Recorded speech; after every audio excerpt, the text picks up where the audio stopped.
So while we've all been in lockdown, I've been looking for something new to play. And my answer was to go back to play some NES classics. Now, I know what you're all thinking, that's not new stuff, that's old shit. Well, I beg to differ, guys, because even though there's literally hundreds of incredible classics on the NES, such as the Mario Trilogy, Metroid, Legend of Zelda, or even some of the fantastic games from the Capcom library, I have been streaming all week over on Twitch, and I've been playing some of the greatest games I have never even touched before, and I've not even heard of. So, you can call this a 10 must-play hidden gems for the Nintendo Entertainment System. Enjoy.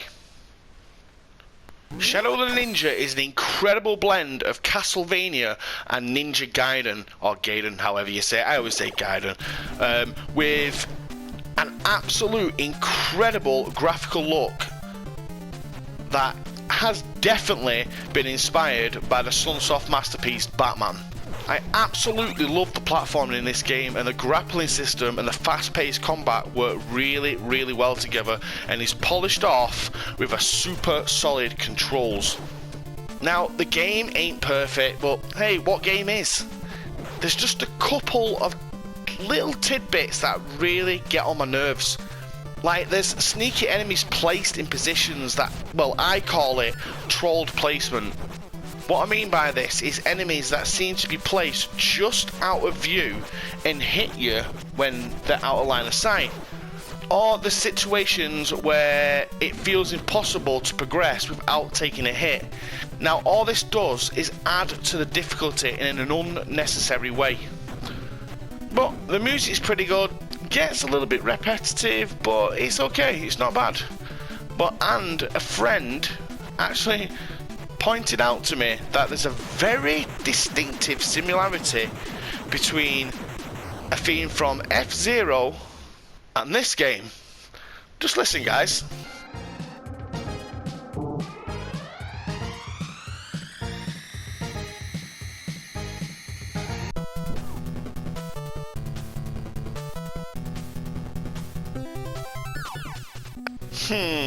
Funny, innit? Nintendo are normally the first company to jump on someone's case for copyright infringement. I think Natsume should seriously look into this one. But anyways, Shadow the Ninja is a great hidden gem for all you platformer lovers out there, and it's a great challenge too. Dragon Fighter is a great blend between Contra and Mega Man. It's the best way I can put it, but with a more relaxed, simple yet satisfying action platform element to it.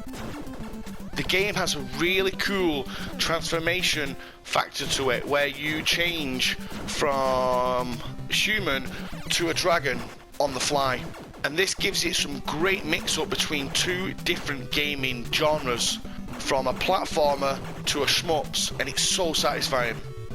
My only dislike about this game that I could actually find was the lack of level design and the lazy use of the colour palettes. For example, Act 1, you're in a snowy mountain with a maximum use of 4 to 6 colours used all the way through the level. It's so monotonous and so boring. And Act 2 doesn't even know what it is. The floor design's like a gore theme with blood and flesh, yet the backdrop's got like an alien-esque kind of look to it, where it's all veiny and stuff, and then the roof has got ice spikes. It's just a mismatch of designs. I don't know what they was going for, but this design does not work. But to end on a good note, the boss battles are pretty cool and they're very Mega Man-esque, meaning that if you play against a boss a couple of times and you've died a couple of times, you'll notice they have a pattern to them. Learn the pattern and you'll be guaranteed victory every single time. Dragon Fighter is a solid game and well worth checking out, guys. Swordmaster really crept up on me as a surprisingly awesome game. The best way I could describe this is if Dark Souls was made back in the early 90s. The combat system, in my opinion, is something that I've never experienced before in a system this old. Having to balance your approach when it comes to attacking enemies between attacking and defending. It's an excellent attempt of a dueling system. And I've also got to mention the art style of the game as well, because the depth it gives you with its multi-layer 3D style gives you the feeling you're in a living, breathing world. I'm so glad this was requested, and I feel like I found a game now that I can keep on returning to. So thanks, Antics, and keep the suggestions coming, buddy.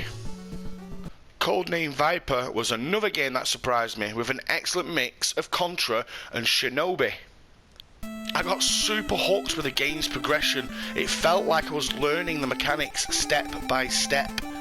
Trying to find and rescue the women and children within the secret walls, plus trying to gather your ammunition, trying to get extra weapons, and eventually finding your commander that's holding the bomb that you need at the end of each level. The game's strengths are based around keeping you wanting to do better and better each time you play. But what was you expecting? Because Codename Viper was made by Capcom, and when it came to the NES era, they were the masters of perfection. Trust me guys, this game is well worth a playthrough and you won't be disappointed. So this week has been an awesome week over on Twitch, playing some absolute amazing games that I didn't even know exist. So here's a quick mention of 5 more hidden gems I would highly recommend you guys check out. Whomp Em.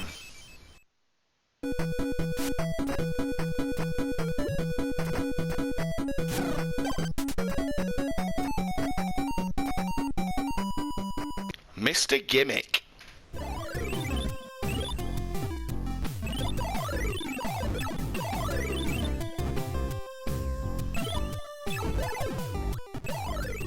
The Krion Conquest.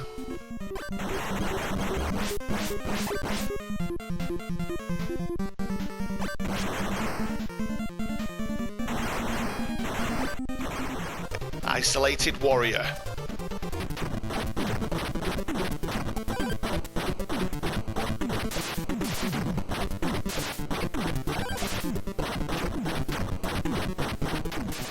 Crystalis.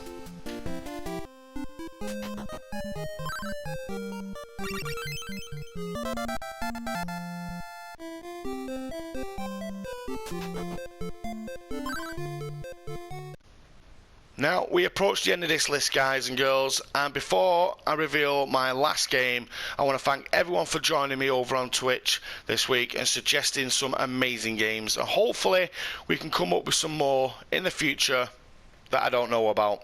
Now, on to the last game on this list, and in my opinion, was the best of the bunch, and that is Moon Crystal. This game has jumped out of nowhere and has everything going for it. Do you love Zelda 2, The Adventure of Link? Because it's got that covered for you. Do you love Castlevania? Well, it's got a whole heap of that in there too. Or what about the classic Prince of Persia? Because the game's got that covered too. And the first thing that caught my eye instantly as soon as I started playing it was the cartoon illustration from all the cutscenes. It's very similar to what Ninja Gaiden had going for it, and in my opinion it's a fantastic way to tell a story. Moon Crystal has an incredible world design with hidden areas scattered all over the place.